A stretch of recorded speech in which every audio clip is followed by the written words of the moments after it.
ശബരിമലയിലെ ആടി എന്ന ഈ അഴിമതിയിൽ തിരുവിതാംകൂർ ദേവസ്വം ബോർഡിലെ ജീവനക്കാർക്കെതിരെ രൂക്ഷ വിമർശനവുമായി ഹൈക്കോടതി.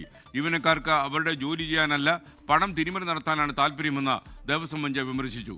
കണക്ക് സൂക്ഷിക്കുന്നതിൽ ദേവസ്വം ബോർഡിനും ഹൈക്കോടതി മുന്നറിയിപ്പ് നൽകി. കൊച്ചിയിൽ നിന്ന് വിഷ്ണു സുരേഷ് വിവരങ്ങളുമായി ചേർന്നു. വിഷ്ണു, അതിനിശ്ചിതമായ വാക്കുകളിലാണ് കോടതി ഇന്നലെ ഇവരെ വിമർശിച്ചിരിക്കുന്നത്. വിശദാംശങ്ങൾ. Good morning. Good morning. Sabarimala ദ്വാരപാലക ശില്പത്തിലെ സ്വർണം, അതോടൊപ്പം തന്നെ കട്ടിലപ്പാളി സ്വർണം, അതിനുശേഷം പാത്രം വാങ്ങിയതിലെ തിരിമറി, ഏറ്റവും ഒടുവിൽ ആടിയ നെയ് ശിഷ്ടം വിൽപ്പനയുമായി ബന്ധപ്പെട്ടും വലിയ ക്രമക്കേട് ശബരിമലയിൽ നടന്നിട്ടുണ്ട് എന്നാണ് ഇന്നലെ ദേവസ്വം ബെഞ്ച് വ്യക്തമാക്കിയത്. അതുമായി ബന്ധപ്പെട്ട് വിശദമായ വിജിലൻസ് അന്വേഷണത്തിലേക്ക് കടക്കുകയാണ്. ആ ഉത്തരവിലാണ് ഇപ്പോൾ ശബരിമല ദേവസ്വം ബോർഡുമായി ബന്ധപ്പെട്ട് നിൽക്കുന്ന ചില ഉദ്യോഗസ്ഥരെ അതിരൂക്ഷ ഭാഷയിൽ ഹൈക്കോടതി വിമർശിക്കുന്നത്. ജീവനക്കാർക്ക് പലർക്കും അവരെ ഏൽപ്പിക്കുന്ന ജോലി ചെയ്യുന്നതിനേക്കാൾ താല്പര്യം അവിടെ പണം തിരിമറി നടത്തുന്നതിന് വേണ്ടിയിട്ടാണ്. അവർക്ക് വിശ്വാസികളെ സേവിക്കാനായിട്ടുള്ള ഒരു ഉദ്ദേശവും ചില ആളുകൾക്കില്ല.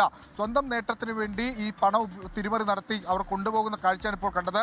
ഈ ആടി നെയ് വിൽപ്പനയുമായി ബന്ധപ്പെട്ട് 35 ലക്ഷം രൂപയുടെ അഴിമതിയാണ് പ്രാഥമികമായി വിലയിരുത്തുന്നത്. കേവലം ഒരു സുനിൽകുമാർ പോറ്റി വിചാരിച്ചാൽ മാത്രം ഇത്രയും വലിയ അഴിമതി നടത്താനാകില്ല എന്ന കർശനമായ നിർദ്ദേശം മുന്നോട്ട് വെക്കുകയാണ് ഹൈക്കോടതി. ഒപ്പം ദേവസ്വം ബോർഡിനും കൃത്യമായ നിർദ്ദേശം നൽകുന്നു. പലതവണ ഹൈക്കോടതി ആവർത്തിച്ച് പറഞ്ഞതാണ് ഈ കണക്കുകൾ സുതാര്യമാക്കുന്നതിന് വേണ്ടി ഒരു കൃത്യമായ സോഫ്റ്റ്വെയർ നടപ്പിലാക്കണമെന്ന്. പക്ഷേ അതിന്റെ പ്രവർത്തനം ഇപ്പോഴും ആരംഭിക്കാൻ സാധിച്ചിട്ടില്ല.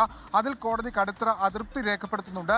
ഇനിയും ഇങ്ങനെ നീണ്ടുപോയി കഴിഞ്ഞാൽ അത് നിങ്ങളുടെ ചില വ്യക്തിപരമായ താല്പര്യം കൊണ്ട് മനഃപൂർവ്വം നീട്ടിക്കൊണ്ടു പോകുന്നു എന്ന് ഹൈക്കോടതിക്ക് പറയേണ്ടി വരുമെന്നാണ് ദേവസ്വം ബെഞ്ച് വ്യക്തമാക്കുന്നത്. ശബരിമലയിലെ ഭക്തരെ സംബന്ധിച്ചിടത്തോളവും ശബരിമല ദേവസ്വം ബോർഡ് നേതൃത്വത്തെ സംബന്ധിച്ചിടത്തോളം ഒക്കെ അതിരൂക്ഷ വിമർശനം ആണ് അവരുടെ ഭാഗത്ത് കോടതിയുടെ ഭാഗത്തുനിന്നുണ്ടായിരുന്നത്. അതിൽ കൃത്യമായ ഇടപെടൽ കണക്കുകൾ സൂക്ഷിക്കുന്ന കാര്യത്തിൽ വേണം എന്നാണ് കോടതി വ്യക്തമാക്കുന്നത്. എസ്.